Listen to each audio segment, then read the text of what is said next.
It's that time of year when the fall sports season is heating up everywhere from the preschool soccer fields to the NFL gridiron. Our sports-obsessed culture will be in full gear as we do everything from playing to spectating. If all of a Christian's life is to be an act of worship, how can we engage in our playing, sports parenting, and spectating to the glory of God? How do we push back on a culture that encourages us to idolize sport, winning, and sports stars? And how can we shift our priorities so that youth sports don't eclipse the necessary task of nurturing the faith of our children and teens? We'll be talking with John Perritt, author of a new book on youth sports, about these important issues on this episode of Youth Culture Matters.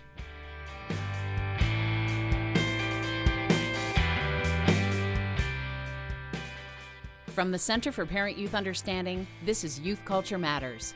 If you're a parent, youth worker, educator, counselor, grandparent, or anyone else who cares about kids, we're glad you've joined us for this practical, informative, and hope-filled podcast.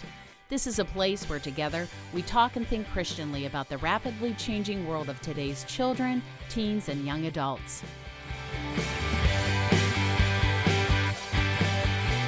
Well, welcome everybody to another episode of Youth Culture Matters. I'm Walt Mueller here with Chris Wagner in the studio. And surprise, surprise, guess who's back, Chris? Jason, welcome back. Jason is back after a vacation. And we never know where Jason goes, what he tortures his family with in terms of vacations. You went camping, didn't you? Yeah, we went up into the Sawtooth in Idaho. Okay. Did you have any encounters with mountain lions this go-round, or...? No mountain lions this time. No grizzlies. Nothing. Just nature and stars and beauty. Awesome. Well, we missed you. We did make fun of you. Just fair warning. One of these days, we figured out how to hook all of our sound machines here. Sound machines. Yeah, our sound machines. That's one way to put it. Our technology. We know how to hook our technology into my phone. So we're actually going to plan some podcasts where we just spur of the moment make phone calls to people. You know, that's like the best we can do to surprise. So we were talking about getting to you, Jason, while you were camping. Yeah, but we spared you this time. So okay, all right. Yeah, I have no idea what that's going to look like. But you're back, and I'm so glad you're back. Call. Now, here's what we're going to do today, just to set a framework for what's going to happen. We are going to be joined later by our friend John Perritt. John has a new book that's been released called Time Out, subtitled The Gift or God of Youth Sports. Time Out, The Gift or God of Youth Sports, which I know youth workers are going to find very interesting because this is one of the questions I get a lot. You know, I've got kids who don't come to youth group anymore. I've got kids who don't come to church anymore. I've got kids whose families seem to be worshiping sport more than they're worshiping God, nurturing their kids more into sport than God. So we're going to have a conversation with John about that, which will be fun. But before we do that, I do want to go a little bit sideways here because we are in the midst of baseball season, football season, soccer season. All of the fall sports are beginning. I know the kids who play sports here at school are back at it, even though here in Pennsylvania school has not started yet for the fall.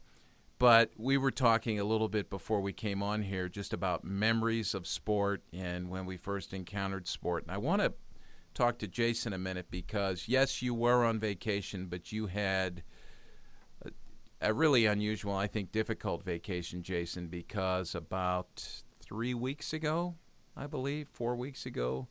4 weeks ago. Yeah, your dad went to be with Christ. So, and you were able to be with him as he passed from this life on to eternal life. And you and I have talked about our dads before and the love of sport that they instilled in us, especially baseball. Talk a little bit about that. I want to hear about that with your dad, just some of your memories of that, but also just share with us a little bit about what happened for you over the last 6, 7, 8 weeks. Yeah, well, let me start with what's happened, and then I can share some memory. But like I said, we were camping in the Sawtooth. It wasn't long before I got a call to just come home. We knew that my father, his time was going to be ending here soon. We just didn't know when, and so we've been ready for quite a long time to get that phone call to come down to Arizona.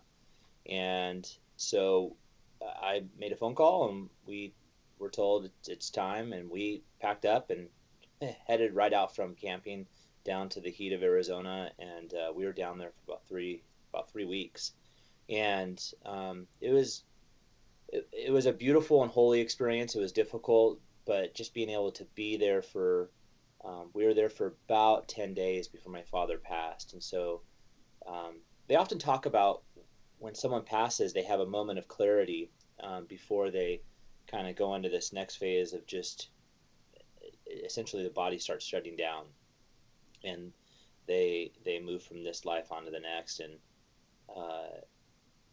we had this evening, my wife and I had this evening with my dad, where he was just very clear, and it was just a beautiful experience. And yeah, I will always cherish those hours that we had before he passed. So, and then I got to be with him when he did pass. And so those are difficult but beautiful moments, and I'm really grateful that I got a chance to be there. And then we had an incredible celebration. My dad did not want a funeral or a wake. He wanted a celebration of life. And so we were able to do that with some of his friends. I got to hear stories I've never heard before, which was incredible. My dad probably hid several stories from his ex-wife, my mom, and his kids for multiple reasons. But it was just really cool to be able to hear some of those. With regards to sport, well, can I just interrupt you there a minute? Because I showed Lisa, you put a picture up on Facebook. I think it was right before your dad died, and it was you at his bedside.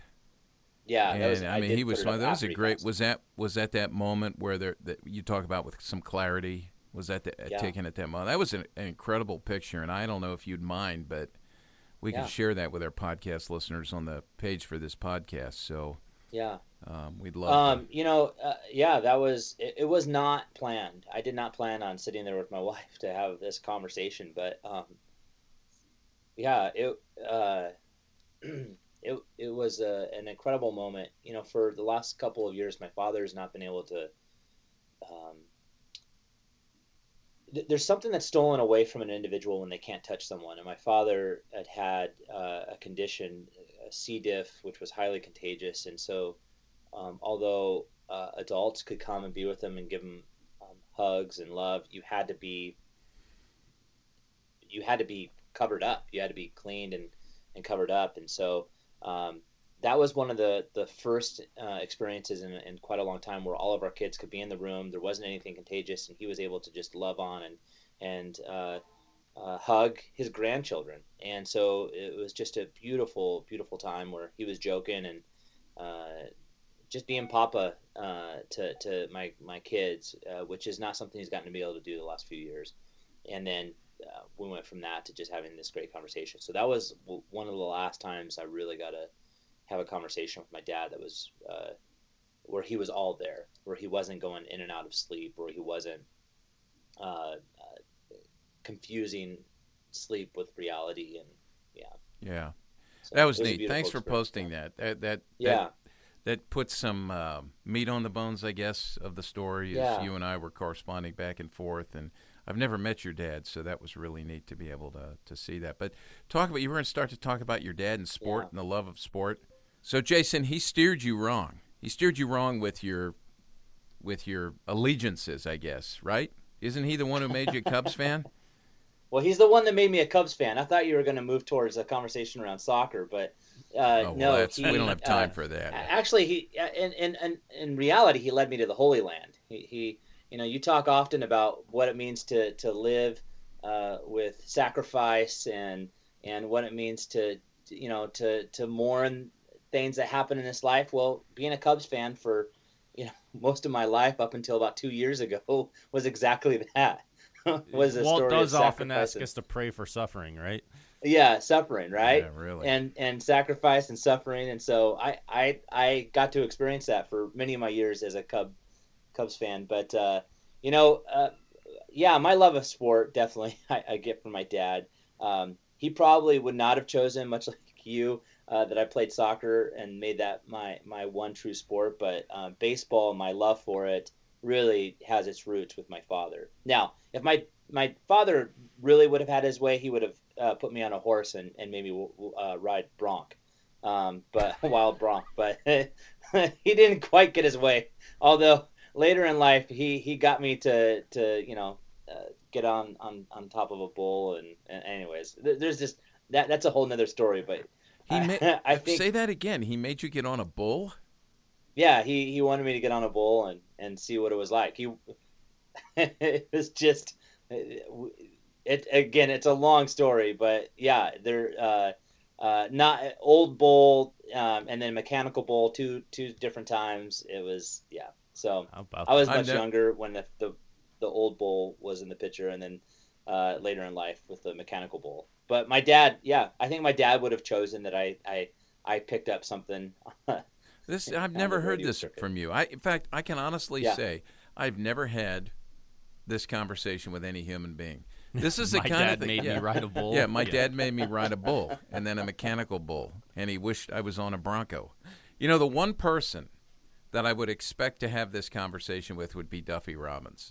You know, that he would come out with something like this just so outlandish out of nowhere. But and you wouldn't be sure whether or not to believe him either. No, I believe Duffy. I mean, he is one of the most interesting men alive. So, but you're running a close second right now, Jason. So, yeah, I've never I'm actually see, I was never allowed to ride a mechanical bull because my parents, and I'm talking, well, the mechanical helicopter or the mechanical fire engine outside of the grocery store. My parents thought I'd get. Yeah. They didn't want to spend the quarter, and the excuse they always gave was, if you get in that thing, you're going to get electrocuted. So that's an accident waiting to happen. That is a death waiting to happen. And so I grew up terrified of those things. Well, hopping on top of a bull probably means you would have just had that bull land on top of you. Yeah, but that's cheaper. You don't have to put a quarter in the doggone thing. So, yeah. So here's what we're going to do. We're going to talk about sport today. Let's do it. And John Perritt's here. He's going to join us. John, welcome. Hey, Walt. Thanks for having me.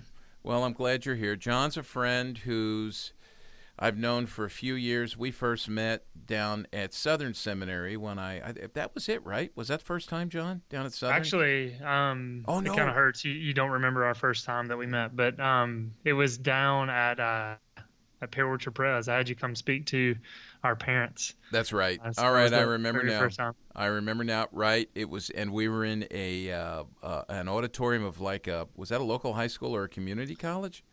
Yeah, it was a local high school that sat about 600-800 people, and I think 60 people showed up. Yeah, thanks for mentioning that.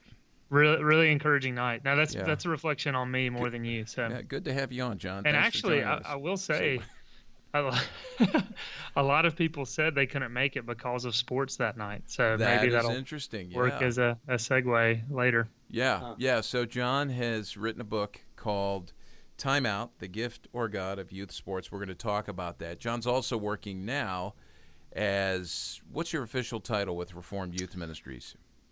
Director of Resources. Director of Resources, RYM. right. So you're doing a lot of, you're podcasting, you're writing, you're putting resources together for parents and youth workers, and Reformed Youth Ministries is a group that I've come to really appreciate and love, and we've been involved with here at CPYU for a few years now. So, yeah, thanks for reminding me about that. About coming down there. I can still remember that room. Yeah. But we did reacquaint ourselves at Southern when you were actually working on this as a project for your Doctor of Ministry degree on faith and sport, right? That's right. Okay. That's right. Good. Well, we're going to come back and talk about the book, but I know Chris has, big sports fan that he is, he's prepared some kind of, what is this? What do we call it? Is this a quiz or is it a... I don't. At the beginning of each of John's chapters, he has I think they might all be movie quotes. I'm not sure. Is that right, John? Does that... For the most part, I want to say every one of them is, except I know one off the top of my head is a quote from Jerry Seinfeld, one of his stand-up routines. That's right. And you're a big movie buff, isn't that right? Pretty big. All right. Yeah, but I have a feeling you're going to test me on that, and then I'm going to fail miserably. No, that's all right. So here's what I've done. I've just pulled some. So you start each of your chapters out with a quote that has something to do with sports. A lot of them, like we said, are from movies. So I have some quotes here Some of them are from movies and movie characters, and some are from real-life athletes, coaches, pop culture figures. So I figured I could just go through a few of these, and you guys could have some fun trying to take a guess as to who might have said them. How do you want to address one of us at a time? I have to go over the rules. Hey, let's just do this let's do it as a team, right? Shouldn't we do it as a team? Do it as a team. It's teamwork. That's what we're trying to promote with sports and athletics, right? Well, that's right. I'd actually prefer to go head-to-head with these guys and win. All right, start. Okay, very good. We're going to start with this one. We'll do team. We'll do team. All right. We'll do team. Because of Walt wanting to win, we're going to start with this quote. All right. Here's the quote. Winning isn't everything, but it beats anything that comes in second. I think I know that. Go for it. I got to get. Hold on. I got to get my dinger. Well, I've heard the bell. A variation of this. Not that exact quote, but I think it's Vince Lombardi. Lombardi does have quotes that are similar to this, but it's not him. So it's because Vince Lombardi said winning isn't everything; it's the only thing, right? The only thing. That's correct. Okay. Yeah. But I'll give you a clue. It's the correct sport, and it is a coach. There's your clues. All right, so that narrows it just down say to Nick about Saban? 1,000 people. Is it a pro football coach? No, and now you're John's moving in the right direction. Oh, a college football coach. And it wasn't Nick Saban. That wasn't Nick Saban, yeah. Okay. All right. Harbaugh? Paul Bear Bryant. Paul Bear Bryant, Alabama. No. All right, we'll stick with that. We'll stick with that winning theme. Winning is the most important thing in my life after breathing. Breathing first, winning next. Tom Brady? No, that's good guess, but no. Oh. We're going to go owner. I'll give you a clue. Oh, is this Jerry Jones? George Steinbrenner. George Steinbrenner. George. Yeah, but throw that quote in about where's the quote from him about, and I will spend all the money I have to buy a team to win championships. Go for it. Did he say that? He did not Mr. say Yankees anything fan? like that. Mr. Yankees fan who's waving your rings around at me all the time? You know that's one thing I do not do. I might like my Yankees. Well, you don't have any rings. You have no rings to wave. 27 of them to be exact. But you don't have them. You don't have them personally, do you? See, look at him. He's getting irritated right now. He has totally lost his focus and his track. He can't even look up. There he's looking at me now. That's awesome. All right, here. This is an appropriate quote. Go ahead, Jason. What do you got? I'm pushing his Well, I was just going to say, with those 26, 27 rings, still the best shirt in all of sports that I've ever seen going into a stadium was at Fenway. When I was walking in before they'd ever won a World Series, and they had a shirt that said you can take your 26 rings and shove them up your and they were selling that shirt. They had sold out by the end of the night. Nice. All right, this just because this, I feel like addressing this to Walt. He's mad. Here we go. Here's the next quote. His face is a little red too. You're killing me, Smalls. Oh. So that's directed at Walt. You're killing me, Smalls. Yeah, that's a movie quote. It's a movie quote. That's correct. Oh, dude, it's a classic movie. Yeah, go ahead, John. Sandlot. That's right. Yeah, I think Jason had it as well. So. I could tell Jason was out there. All right, we'll stick with the movie ones here too.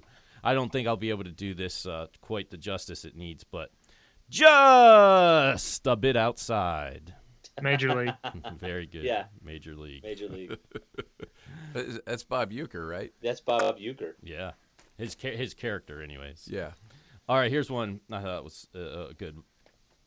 I never did say that you can't be a nice guy and win. I said that if I was playing third base and my mother rounded third with the winning run, I'd trip her up. What's a sport?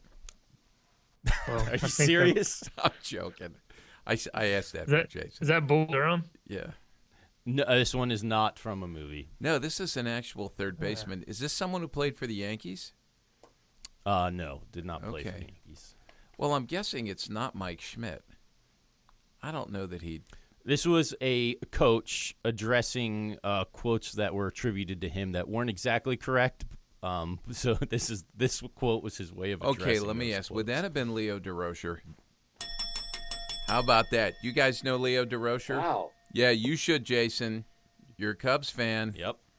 Do you know that name, Leo DeRocher? He doesn't know that name. Okay. Looks like he hung up on us a little bit. Actually, okay. We might have lost Jason there. Yeah. Uh-oh.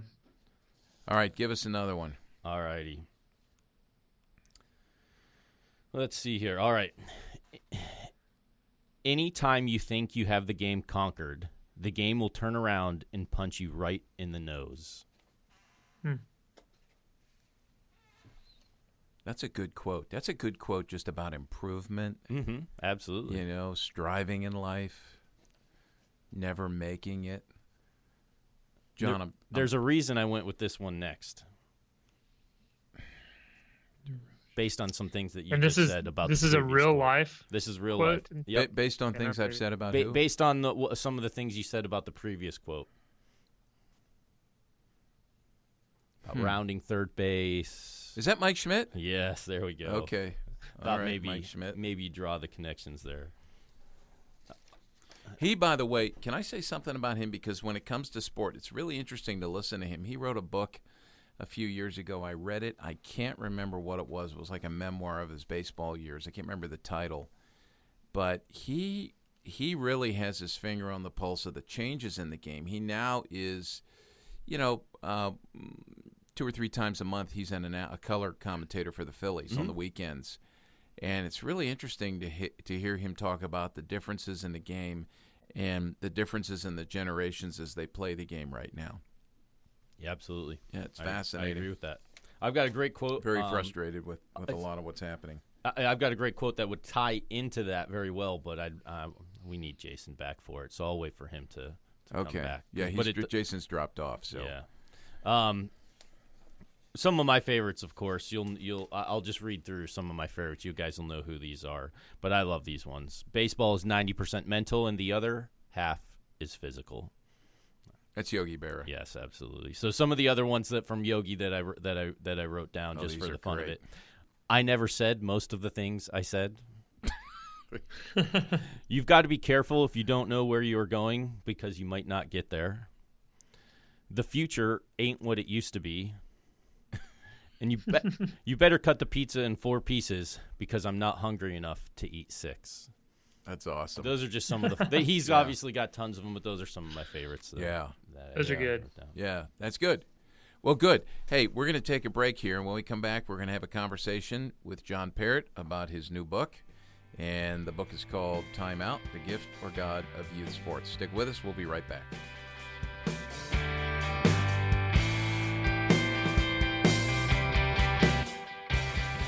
Are you interested in bringing CPYU to your church, school, or community? A big part of our ministry is the on-site seminars we conduct in dozens of settings every year. CPYU seminars are designed to encourage and educate your audience on a variety of youth culture issues. Every seminar is designed to be informative, practical, and hope-filled. If you want to learn more about our CPYU seminars, available speakers, and the many seminar topics and options in our growing seminar lineup, go to our CPYU homepage at cpyu.org. Click on the seminar option on the menu bar at the top of the page, and you can learn more about how to schedule a CPYU speaker and seminar for your parents, youth workers, and educators.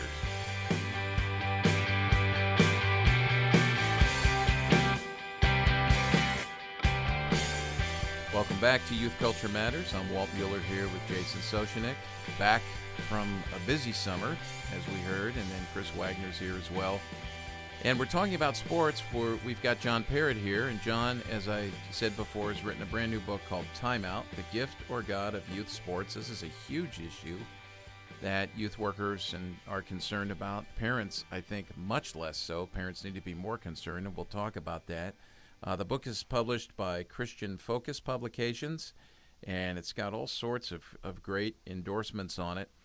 John, let's talk about the book. I'm glad you wrote this, and I know that you and I have interacted about these issues before, but why don't you just start by talking a little bit about what inspired you to write the book? Yeah, thanks, Walt. Thanks again for having me on and taking the time to have this conversation. I do think it is important for us to engage and think about. Really, I mean, a lot of it began with just my own upbringing. I played multiple sports. I was never a star athlete by any means, but I enjoyed sports. Yeah, I grew up loving them. And so it wasn't until I got into youth ministry back in 2001 where I began to think a little more critically of sports. I saw some of the negativity as my athleticism began to wane, and I became more of a spectator instead of being out on the field.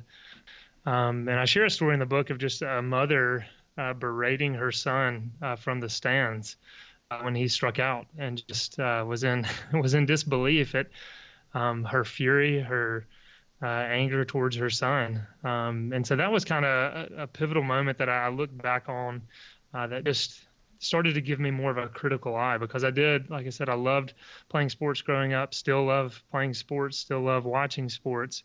But that was kind of a moment in my life where I started to just see some of the negative associated with sports. And from that point on, I began to think a little more critically about it. And as I've been in youth ministry in some capacity for the past 15 years, and can remember just story after story after conversation talking with other youth workers, just lamenting, so many of our students are, missing this event, not coming around for an entire semester. And so really just after years of those conversations, I thought, you know what, I want to spend some more time thinking about this. And so, as you mentioned earlier in the podcast, when I went to Southern Baptist Theological Seminary to work on my D-Min, that was my thesis. And so from about 2014 to 2016, just spent time reading about this topic and talking with others and talking with you.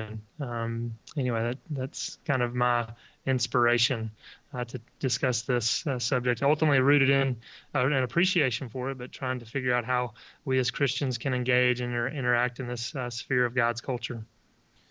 Let's go back to that situation when you were at the ball game, at the baseball game, and you heard the mother berate her son. And I think we've all heard that, increasingly so. You were there as a spectator. You had gone, if I remember correctly, to see some of your students play? That's correct, yeah. Yeah, and have you seen that happen a lot? Have you seen a growing trend towards that, as opposed to, hey, let's play, let's have fun, sport is to be fun, sport's to be played, where it's become much more cutthroat? Have you seen that work itself out in your ministry in the lives of parents? And if so, beyond just what you heard that day from that mother in the stands, what are some evidences of how we've turned sport into an idol? Mm-hmm. Yeah, I'd say, it seems like there's a definite increase with, aggression specifically coming from parents, from spectators. I definitely saw it. I mean, that wasn't the only time, at that baseball field that night. But I saw it. I also share another story at a Christian basketball tournament, seeing one specific father just in utter fury towards a call that a referee made. So I've seen it definitely firsthand, but it seems like, we hear stories bubbling up all the time. I mean, pretty frequently of parents assaulting a referee, for example. We have, the story that I also share in there and I forget, it was in Texas where the two players targeted a referee, and it came out that, they were told by the coach to target this referee for a bad call. And I know C.J. Mahaney in his sermon that was turned into a booklet, Don't Waste Your Sports, he talks about a father who accidentally killed an opponent of his son in a tennis match by poisoning his water. But he put some medication in there to, cause that player to be a bit more drowsy on the court, and it ended up killing the child. And so it seems like we're hearing more stories about this, and it's becoming a little more frequent. One of the things you say in the book, in fact, the first line in chapter 1 is this: sport is one of the many evidences of a gracious God. Talk about that, because you're not demonizing sport. We're not to demonize sport. Sport is actually a good thing. Talk a little bit about the theology of sport that you put forth in the book.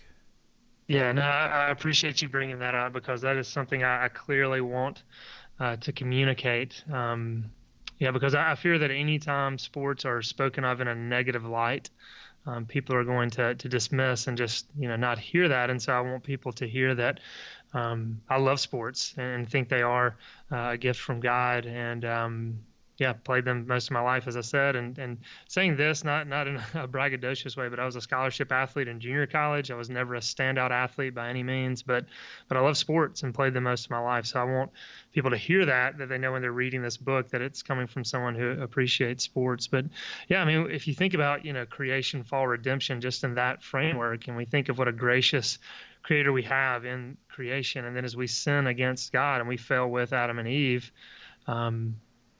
God could have killed Adam and Eve right there on the spot. But the fact that he allowed them to continue to live was gracious alone. And then to see that, now as we're, fast forwarding to 2018, still in a fallen culture and thinking of the many graces God gives us, graces from technology. I mean, the fact that we're having this conversation right now, two of you are in Pennsylvania, Jason's over in Washington, and, I'm here in Mississippi. I mean, that's a gracious gift from God, technology. And I think sport is something like that he gives us something like sports to enjoy. I mean, there's so much from the Christian realm that we can enjoy through sports, like community, for example, the fellowship that occurs at a tailgate or from being on a team together. There are just awesome celebratory moments. I mean, there are moments where we can see, amazing athleticism, whether it's Olympians or on the professional level or college level, just things that we see where we're thinking, wow, that is an amazing gift that the Lord's given to this person. So we can worship God through that. And he didn't have to give us something like sports to enjoy him, but it just, again, because he is so gracious, he gives us things like sports to enjoy. So yeah, I think it's very important for us as Christians to have a proper view of sports is to, yes, look at it with a critical eye, but to also see there is some creational good that we can tap into through sports. Mm-hmm. So, in that same... go ahead, Jason. One of the things you also mentioned in that same chapter, because you begin with that phrase, but you go further and just even talk about the glimpse of heaven you got to experience in some of your own sport. And so maybe even share a little bit about how sport allowed you to see that, and maybe even the illustration that you gave in the book in that first chapter. Mm-hmm. Yeah, it's interesting when you think back on the many sports that you played and the many games and interactions and all of that. It's interesting to think, okay, what are some of the kind of standout moments that you think about? And really, one of the ones that comes to the top for me might be the top kind of sports moment was just this specific soccer team I was a part of. Walt, I'm sorry you don't recognize that in an official sport, but I enjoyed playing soccer growing up. My kids all played. So. And so this was a very special team. I mean, we accomplished a lot. I mean, we were very successful on the field, but we had a camaraderie that was just very special. We all got along. It was such a special team in so many ways, and in every aspect of the word team.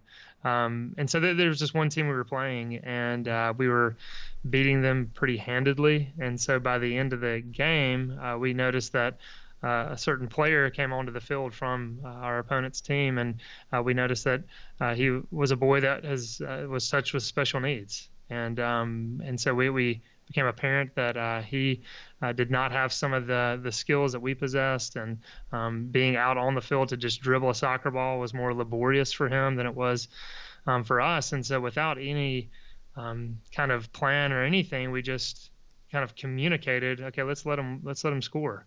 And again, that's just testimony to that special team. It was like we were all on the same page. We all knew what we wanted to accomplish in that moment. And so sure enough, this guy dribbles past, all of our players, gets down to the goal and shoots and scores or kicks and scores. And, and it was an amazing moment where we all kind of shared that together. I mean, both sides of the field were standing up, applauding. We were giving him high fives. And we were told later by our coach that the coach of the opposing team called our coach up later that week and just thanked our team for that moment, and said that the boy had actually worn his jersey to church that next day. And so it's just again a special moment that was accomplished through the gift of sports, that we got a glimpse of, I believe heaven in a sense, where we're all united together, focused on this, this task. It was a beautiful thing, and again accomplished through God's gift of sport. I'm curious, as you talk about this, thinking back on my own life, like you think about life being divided into people who are the haves and the have-nots. And I know there's a pecking order that exists in the youth population with kids as they play. Some kids are not athletic. And yet all kids, at school need to take a physical education class. They are involved in team sports, even if it's just, during one period of the day rather than after school. And it can be a time of absolute fear and devastation for those kids who don't have athletic ability. And then for those who do, it's a time to dominate, maybe lord it over others, maybe, your pride becomes excessive. And I'm just curious. I know Jason has young kids. Chris has young kids. I've had kids go through. John, your kids are younger. How do we navigate that? How do we, as adults, navigate that? How do we, as youth workers, navigate that? How do we, as parents, navigate that with our kids? How do we process that? Because I really do believe, that just as there are those great moments of victory, if you remember the old Wide World of Sports introduction, there's also the agony of defeat, but in the agony of defeat, God can do great things. And we can glorify God in that. I don't know if that question makes sense, but I'm just thinking about, to back up, I guess, a super long question there. How do we enter into this world that just idolizes sports, making sports the ultimate thing, and teach our kids how to play well and how to process that? I don't know if anybody has any thoughts on that. I'm really curious. Yeah, I think that's, a great question, and there's a lot to unpack there, a lot to talk about there for sure. I do think, one of the gifts God gives us is a physical body. And so as his creatures, we are to steward that body. And so sometimes that is, okay, as you gave the example of a child who isn't as athletically gifted, there is still a sense where, okay, well, they've got to steward the body God has given them out of appreciation for the gift that God has given. And so encouraging, some sort of physical activity in all children's lives are important, I think, for many reasons. There's spiritual implications for that, obviously as well. But I think too, we've got to be having those conversations as parents with our children that, this culture idolizes sports. This culture worships sports. We see from just all the stars that, when somebody goes to speak at any event, if they have any kind of athletic career or accomplishments, they'll pack out stadiums for people to hear them. And so without a doubt, it is idolized, but we've got to be telling our children, look, just if you don't have the gift of athleticism, that doesn't, ultimately take away your identity in Jesus Christ. And so I think, again, we're talking about a question that centers on identity. And goodness, that is, we all wake up with an identity crisis each and every day. We forget who we are in Jesus Christ. And as parents, we've got to be instilling that truth in our children, reminding them that, they don't get their sense of worth from the fact that they can, sink a three-pointer or whatever. We've got to be pointing them to the fact that if they're in Christ, they're perfect and loved by God the Father, and He's the only audience that matters ultimately. Does that kind of get out what you were asking? Yeah, I think so, and I think that helps kids process, but it's still difficult. It's still. I think our kids need to realize that there will be difficult things. Life is broken, and relationships are broken. Our engagement with the good things God has given us, including sport, are broken, and it's going to be tough. Our ugliness comes out. One of the things you said in the book was Let me find this here. He says, sports are not the problem. We are. You also said our sports can be so beautiful while also being so brutal. And I think that goes with this too. Yeah. Jason, I want to ask you a question, because your kids are getting to the age where I don't know if they're involved in t-ball or itty-bitty soccer or whatever other sports, are going out there in Spokane. Do you like how I called that itty-bitty soccer? Is that what made you chuckle a little bit? Yeah, a little bit. Haven't you heard that before? Itty-bitty soccer? I've never heard of itty-bitty soccer. Yeah. I got other names for it, too. But, itty-bitty soccer. Yeah, we have a joke here for those who are listening for the first time that we're not big fans of soccer here in this. It's such a high-scoring game. I don't know how you can keep up with it. But that's another point. So, like, Jason, how are you and Emily navigating this at this point? Have you thought about it? Maybe I'm putting you on the spot here. We really haven't given this a lot of thought just because we haven't entered into that phase yet. This fall will be the first time our oldest will be playing sports, and so he wants to do both baseball and soccer, and so it's a new world that we'll navigate. We've talked some about the competitiveness, especially among around soccer, because soccer in the last 20 years since I was playing has gotten a lot more competitive, and it's gotten a lot more expensive. Parents are investing a lot of money, so they want to see their kids do well, and then they have kids that are their time is consumed because it becomes almost like a job.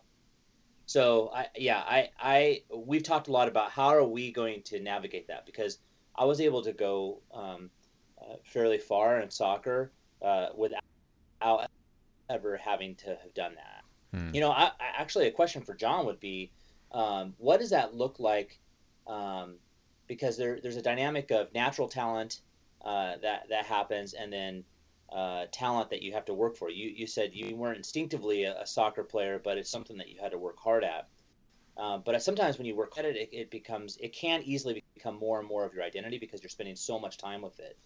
What are your thoughts around that? Like how might a family navigate that? Because with someone with young kids and they're not naturally talented, or even they are naturally talented, how do you make sure that it's not the identity driver either for the student or the son or the daughter or for the parent? Yeah, that again is a really good and tough question to think about, and I'd like to, direct it back to Walt with his wisdom and years to see what he thinks. But I mean, it's if there's a child who's not instinctively good at a certain sport, but they're interested in it and the family's interested in it, and you've decided as a family, okay, we want to invest in this, then there are, good, spiritual discussions that come from that of, hard work and, again, stewarding certain gifts to see improvement there. So there's a lot of good kind of eternal conversations you can have just from that process. But I think one of the conversations you have to have as well is oftentimes, as many others have said, to kind of search for idols in our own life, we look at, the calendar as one evidence of, what's an idol. And so how much time are you spending on something can reveal, okay, wow, this is definitely an idol in your life. And so I think it's important as a family, as you're trying to pursue this certain sport, if that's the example, okay, look, we're going to spend some time on this, and this is something we're trying to kind of steward as a family together, but let's be aware this is not the most important thing in life. And that even involves, okay, look, we put too much time into this week. I believe commitment to the local church is a priority above all else. And so, if it begins to get in the way of church service and church involvement, then I'd say it's gone too far. So I think it's just somewhat of a transparency as parents with the student, with your child of, this is something we're going to steward and something we're going to invest time in, but it's not the ultimate thing. And we've got to keep that in check and be cautious because our sinful hearts want to make it the ultimate thing. So that's kind of maybe a general answer of direction, but yeah. I don't know if that helps, Jason. It does. Well, let me ask this. So it seems like in the last 15 to 20 years, there has been a change in the amount of time that students are spending with sport. Because as I go from youth group now compared to when I was in youth group, it just seems like students are way more involved. Is there data that backs that up? There seems to be. I mean, the fact that there's a term now called early sports specialization, ESS. The fact that that's a term out there now that people kind of throw around and use seems to imply that there is a greater intensity. I mean, as you're kind of talking firsthand, I mean, from me as well, it seems that the time I left college and got into youth ministry, it just seemed like, okay, the intensity of these youth sports has definitely ramped up. And so not only just kind of from my personal perspective and then some of the early sports specialization discussions, but then you've also got a lot of, professional athletes that are starting to call this out. And I think if you've got professional athletes that are saying, look, this is a problem, it seems like it is pointing to, a cultural trend that's taking place. Where this has grown. I mean, I forget his last name, Jeremy Affeldt. Is that correct? Correct. Who's been on this podcast? I mean, kind of gave testimony to that. I know John Smoltz has spoken out on it when he gave his Hall of Fame speech. So it's definitely that's if I had to kind of pinpoint one issue, that's what I point to of just the intensity of it seems to be. Ramping up, and we just need to be cautious as Christians. Well, I would add to that as well the identity issue with parents. It's not just kids finding their identity and who they are as athletes over and above who they are in Christ. The primary identity right now is based on achievement on the field, and for many parents, to go back to our original conversation here, John, and what you heard from that mother, sitting in the stands at the ball game, I would guess her primary identity is being found through the successes of her son. And we do live vicariously through our sons and our daughters. I remember about 25, 30 years ago, when I was reading David Elkind and reading others who were critical of the way that we were adultifying children and living through our kids, someone referred to our children becoming like houses or cars. They become status objects, and certainly success on the athletic field is like that. And I would point to the fact that I'll talk to parents and they'll start to talk about their kids. And rather than saying, oh, my son plays soccer, ask about activities, it almost seems like they go the extra mile. Maybe this is unfair on my part, but they go the extra mile to say, my son is playing travel soccer. My son is playing premier soccer. It's not enough for me to know that your son is playing soccer. Your son is playing on this particular team. And so we wear our kids now as this. And the Christians really have no place in this. Jesus is to be the Lord of all of life, and that includes play, which, as you have said, John, and you've written so well about it, it is not a bad thing. It is a good gift of God. But as Tim Keller says, good things become ultimate things. They become idols. And the way we check our idols, because you talk in the book, John, about this being a stewardship issue, is we look at, as you've said, our calendars, and then you write as well about our checkbooks, and you're seeing how much time and money we're spending on this. And I think, in effect, we're just basically spending a lot of time, worshiping idols. And so, I think we need to push back on that.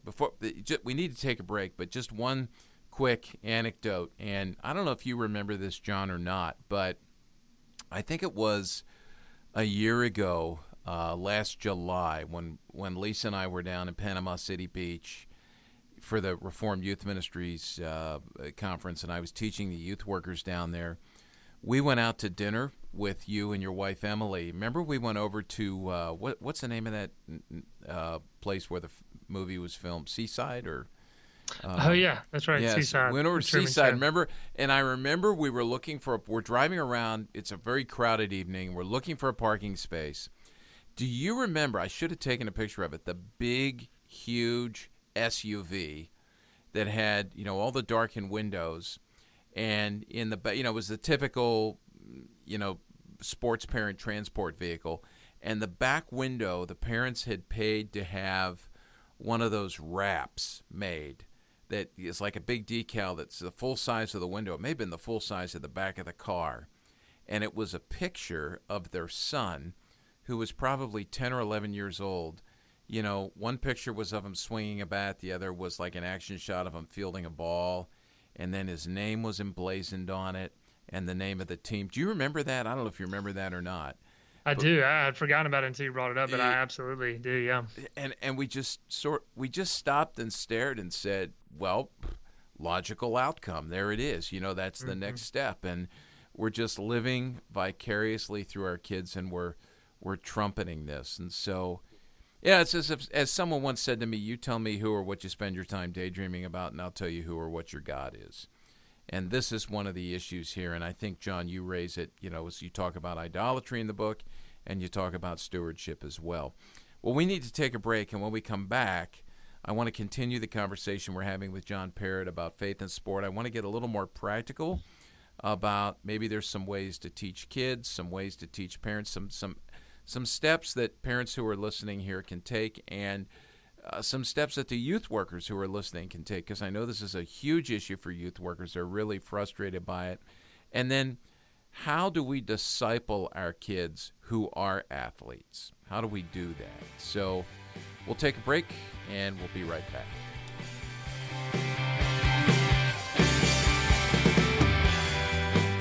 In an effort to help you help the kids you know and love navigate their emerging sexuality to the glory of God, we've launched a sexual integrity initiative here at CPYU.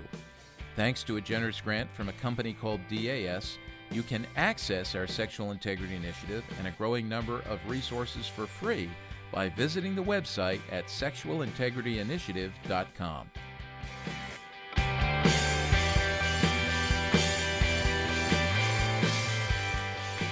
So, guys, as we finish out our conversation here with John Perritt, I just remembered a conversation that I had a couple of weeks ago with an athletic trainer at a large high school, one of the largest high schools here in Pennsylvania. And, I've been asking this athletic trainer, when you meet people who are involved with youth sports, I don't ask anymore like, hey, do you have any great players? I ask about parents, and I ask about, how sin and greed and selfishness is evidencing itself. I guess that's because I study youth culture. But anyway, I was talking about this, and the athletic trainer said, oh, you need to talk to the team doctor. And so I think I'm going to do that sometime. I'll try to get that team doctor on here. But the team doctor, the athletic trainer told me, had a situation where, they're dealing with injured players, and one of the things that's most frustrating to them right now is there's increased protocols because of liability and what we know about concussions and, CTE and that sort of thing. And the medical staff is trying to keep the players safe, and unfortunately, rather than keeping the players safe, wanting to keep the players safe, the parents are trying to push them back on the field. And one father said to the doctor and the athletic trainer, when out of frustration because this kid was not back on the field, and it was an orthopedic injury, this kid's got to be back on the field. He's our 401k. Wow. Isn't that unbelievable? Wow. We've got to get this kid back on the field. He's our 401k. Wow. Yeah. So that's kind of the mentality we're dealing with here, and certainly that can't be. I mean, I know we get swept up in this, but that can't be present in the church. We are called to live counterculturally. We're called to live to the glory of God. We're called to live obediently. And this is as John says, poor stewardship, and it's idolatry in so many ways. So, Jason, you had... Oh, go ahead, John. To go along with that, because it looks like Jason might be hung up on the video. I'm not sure, but something that's similar to that. I mean, I was speaking at a church not too long ago, and after I spoke on this topic, a father came up to me afterwards and just said that there was a local student who had been injured and missed a few weeks of practice, missed a few weeks of playing, and as he was healing and just kind of going about his daily routine at school, he would get pulled to the side by coaches in the hallway and just say things like, "You're letting the team down. What are you doing? You need to get back out there." And so this father was just lamenting to me that it was almost like, I mean, this student was being bullied by these coaches, and he didn't want to go to school because he was, in the process of healing. His parents wanted him to heal, but you had the coaches that were putting the pressure on him to hurry up and get back out there, and you're letting the team down and guilt tripping him. And I say that saying without a doubt, there are phenomenal coaches. I have coaches in my family, but these are some examples of coaches that are using their power and authority in some negative ways, and that's something that I think goes along with that point you're making about the doctor. So, yeah. Well, you can't be a college sports fan this week or last week, this month, without taking note of what's happening at Ohio State. And there's issues there related to abuse and, some of the stuff related to the Me Too movement, but also closer to home here where we are in Pennsylvania at the University of Maryland, where a student athlete, a football player, suffered heat stroke, went into the hospital, and I think it was 10 to 15 days later, died back in the spring during spring drills. And yesterday, or this week actually, the university president and the AD came out and apologized, saying, we have failed. They admitted that they were, I guess, complicit in this is the best way to say it, in that there was this culture there. They're investigating now the football team where winning and advancement took precedence over the general health, among other things, of the student athletes there in a football program at the University of Maryland. So, yeah, these things are happening. Jason, you had some questions. Well, I just think that going back to the conversation we had right before the last break around calendar and stewardship for parents, my thought goes to the youth worker, to the youth pastor that's dealing with this on the other end of it, because I've had multiple conversations, and I see on threads on Facebook questions around, what do I do? We have a retreat coming up, but half of our students aren't going to be able to make it because of sport. Sometimes the more rural the area, the more the sport can take over. But it's not just happening in rural settings anymore. It's happening in the city.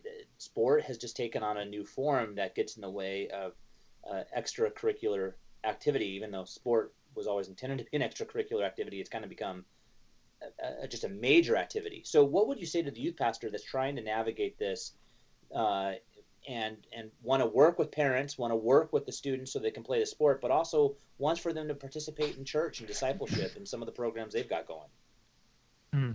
Yeah, I mean, you're asking such a good question, a big issue to discuss and think about. And really, I mean, that is one of the driving passions that moved me to write this book.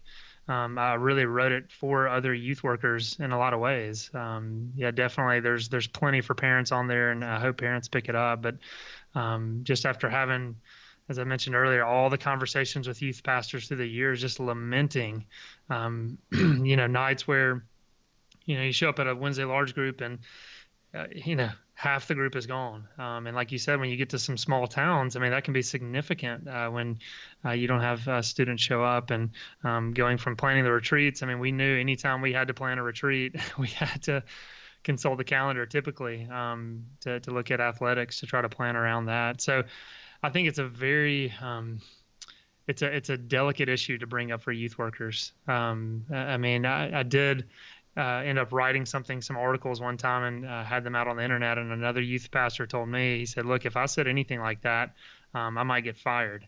So there are certain contexts where, parents and churches. What specifically, John, what specifically did you say in the article? Well, really the content of the book and the conversation we're having, just the idolatrous nature of sports and just how much sports dominate and how students are absent from churches because of sports. So just highlighting some of those kind of issues we're aware of, and him just saying, that's kind of in his church context, you can't bring that subject up, that it would,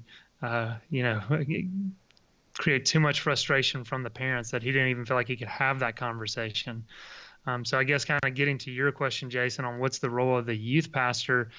I mean, I want to express caution to youth workers of bringing this issue up because you could really, frustrate some people, frustrate some parents, create some arguments for sure, and create some difficulty there. So being wise about it, being discerning about it. But I also think too, we know that as youth workers are partnering with parents to disciple these students, it's something that has to be discussed, and so there's got to be conversation. And I guess I would try to, what I did practically speaking. I was a youth worker for 12 years in one church. I would just kind of weave some of this talk whenever idolatry came up, just getting students to kind of think about this.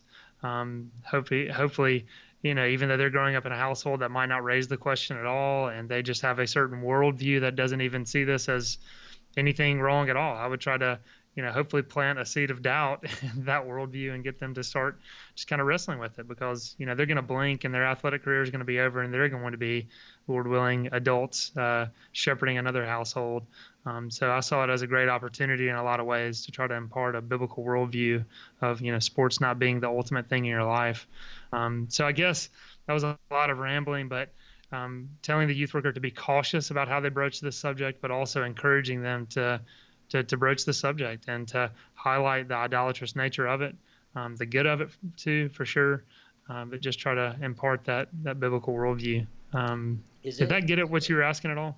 Yeah, well, let me even go a step further. Is it unfair for the youth pastor to ask for a commitment from the student for the year, and to say and to, I don't think priority is the right word, but to put into context the requirement that they would have as a student leader, or maybe not, you probably can't do this with your students, but just for student leaders, because even for student leadership, this is a difficulty, because many of the student leaders are involved and are playing at a higher level and are involved in multiple. So is it unfair for the youth pastor to say, hey, we really need for you to be here 3 out of the 4 Wednesdays, and if something comes up, we can't either have you, or is that unfair to ask of that, to really kind of place some emphasis on that in their leadership? Yeah, I don't think that's unfair at all for a youth worker to say, look, especially to those who are leaders, look, I need you here, almost every week, and, maybe even have some kind of leadership form that they fill out and ask for that commitment. I know I've done that in the past for sure. Especially as those students are getting older, you want to give more leadership responsibilities to them, so they're coming to the ministry to serve others and not just show up. And so I think it's proper discipleship to be, stepping up the amount of commitment that's there. That said, it's definitely unrealistic to think that a lot of students and families are going to just go right along with that. I mean, speaking from my, personal experience, I had, students where I tried to do this leadership team and asked them for a commitment, but then as soon as the sports responsibilities and commitments came up, church youth group was definitely the thing to be pushed to the side. And I say that saying too, I did have plenty of student athletes that were committed and came consistently, but I also had those who, sports absolutely trumped everything. And there was, conversations of, well, we made this commitment to the team. And I think shared in that article, well, what about your commitment to Jesus Christ? I wouldn't often say that to the student because that could come across as legalistic and harsh to some, but it's a question we need to ask and get them to wrestle with for sure. Let me go one step further real quick on this, because here's the interesting part of this is we're talking a lot about them being in the church, but is there anything creatively that a youth pastor or a youth worker could do to go to the student in the midst of this? And maybe it's just as simple as saying, this isn't taken as much of a priority as I would like, but you're a priority, and so I'm going to show up to your games and actually demonstrate what we would love to be able to see on the sport field and in the stands. Is that something that you've seen done, or that thinking outside of the box of some of the ways that we've just discussed it? Are there other ways to think about this? Yeah, I think that is a good idea for you to show, okay, look, you mean a lot to me, student, and so I'm going to be, a part of this, cheering in the stands for you, showing that I want to be present in your life. So yeah, I think that could be a positive, a different or a creative approach to doing that. I think too, there's got to be kind of that one-to-one discipleship of, as the students get older, especially having hard conversations. Sitting down and just getting them to wrestle with this and say, look, I love you. I love you based on our years of experience together. We've, gone on trips together. We've been in small group studies together. but I want you to look at the amount of time you're spending on this sport, and you haven't been around as much, or even you are coming around, but I can tell you're exhausted, and it looks like you're barely making it because you're so committed to the youth group. You're also so committed to the sport. You're also so committed to academics. We worship a God who commands us to rest. And so even kind of having a conversation there of, where are you getting rest in your schedule? Do you have any kind of idea of a Sabbath in your life or anything like that? So I think not only, having those kind of large group discussions and kind of teaching on idolatry and giving a worldview of sports, but having those one-to-one discipleship moments where you are challenging students on this issue, even though it's a hard conversation to have at times and could end up creating some frustration, that it's worth having for sure. There's a couple of things you said there, John, that sparked thoughts on my part. If I could just throw something in here, because I've thought about this a lot. You talk about love and tough conversations, confrontation, and that is something we all need. That's the beauty of the body of Christ. We live in an individualistic culture. We worship that, and we think we can go it alone. We tend to enjoy community when community feeds us in ways that we think we need to be fed, and that don't, cross us or trip us up or cause us to have to think about change. We tend to run from community when it's confrontational, and we need more of that. That's the beauty of that. Families are to function that way. Parents are to function that way, to love our kids enough to tell them the truth. And I think in youth ministry, it's the same thing. So I want to give you a little pat on the back there for what you said about having those difficult conversations. And again, in the context of relationship and love, I think it can be received in good ways. Now, sometimes, obviously, you confront kids who are overscheduled, and they're probably saying, "Yeah, I'm not enjoying this. I'm pretty miserable, and I can't even talk to my parents about it because this is so important to them." And so there is that tension there, and that's where I think that, where you issued caution before to youth workers about how to talk about this and how to say it, this is where a pastoral staff and a church board or a group of elders need to step back and in their primary care and concern for the spiritual growth and development of people in the congregation, in the church community. They need to say, here's the idols that we've set up. These are the idols in our particular culture here, and we're going to work to smash them.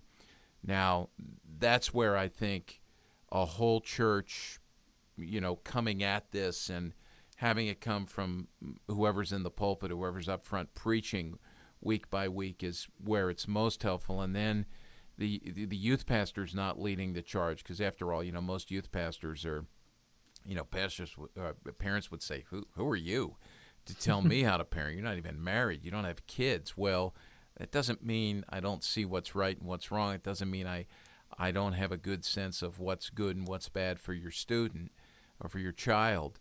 But I think the church needs to push back on this. And so in a prophetic way, we need to smash our idols. And, of course, to recognize our idols, I think we have to be immersed in God's Word first and foremost, because that's where discernment is developed, and then out of that flows the ability to live counterculturally, and I think God gives us a desire as well. So that would be the first thing. But then I want to go to something Jason brought up. This would be a second thing, and I've been asking this question of youth workers who over the years have come to me and said, they're lamenting, all my kids are overscheduled, over-involved in sports. And I recognize this has gotten worse over the years. From the time 30 years ago I was working in local church youth ministry to now as someone who studies culture, I see it getting worse. It's cascading, it's snowballing, it is much, much worse. And I think it's got that crowd influence, that we've all gotten wrapped up in this wave, and we're riding this wave, and we don't want to be left out as moms and dads. But here is something that I think is really important, and that is that if sport and play are a gift from God, there are kids in our youth group, there are kids in our churches who have been uniquely blessed and gifted with the ability to play a particular sport. And these are the people who I think we watch, on the television when they get to the highest level and we go, man, that is just a beautiful thing what they just did, causes us to worship. With those kids, what would happen if we took, rather than a group approach, but a more individualistic approach to discipleship, and we thought about discipling kids not en masse, there's a place for that, but individually into their giftedness, and maybe that would mean that maybe this particular student would not spend as much time in the youth group setting as others might, but I, as a youth pastor, would spend more time with that student, teaching that student how to play to the glory of God, how to develop ability to the glory of God, how to worship God through sport, because that's what discipleship is, right? I mean, I think about that. So those are just a couple of thoughts that I've had over the years that are very practical, and I think, you address those, John, in the book at some level. So I appreciate you guys bringing those things up, and that's just another way for youth workers to look at it. I don't know what you guys think of that, but obviously not much. You're painfully quiet. I think those are some good right. words, Walt. That was good for sure. Yeah, you either thought that was just a bunch of garbage, or you are so taken back by the wisdom of that you're just. It was great. I mean, you're just. I nodded off a little bit, but that was good stuff. Yeah. It's like when I'm up front speaking. Jason, you've had this happen. You're up front speaking, and you go, questions. No. Yeah. And then they come up afterwards. Yeah. Actually, I love the way that you said that, because I think that's true. I think that you are going to have those students that are standouts, and that even goes to the question I was talking with John about, is what are ways that we can think outside of the box, and I think that that's one of those ways. And I really appreciate the way you're thinking about that, because you are going to have those students that are standouts, that are special, that there is something to what they are doing that can bring glory to God. So I absolutely love that. I agree. We were talking. Go ahead, John. No, just reiterating what you're saying. I mean, without a doubt, there are students that come through the years where you think, okay, this person is a little bit on another level, and they could end up playing, in college and beyond. And so I think, for youth workers to be discerning and see that and see, okay, obviously this gift comes from the Lord. Okay, how can we steward it? And even having those conversations with students. Just all sorts of conversations. I can remember, a student who was incredibly fast, and just telling the student, look, you're gifted. You've got a clear gift. Be cautious of being arrogant and boasting in that gift. Know that it ultimately comes from the Lord. And so just having those practical side conversations with those students to hopefully equip them for the next level, and to give them a framework, a worldview to be thinking about if the Lord does end up calling them to that next level. This is good. I know we've come down to the end here and we have to transition out, but I want to mention to folks that the book John has written is called Time Out, The Gift or God of Youth Sports. We recommend it for parents.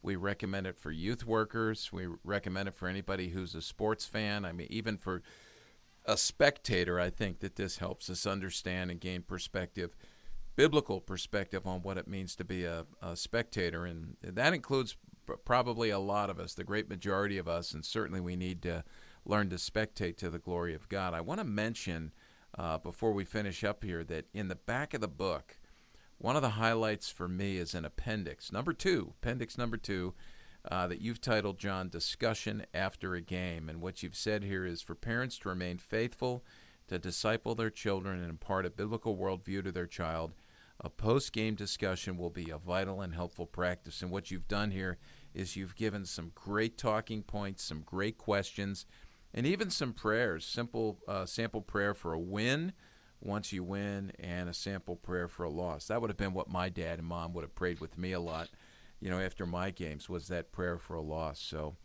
John, thanks. Any parting words you have for folks, John?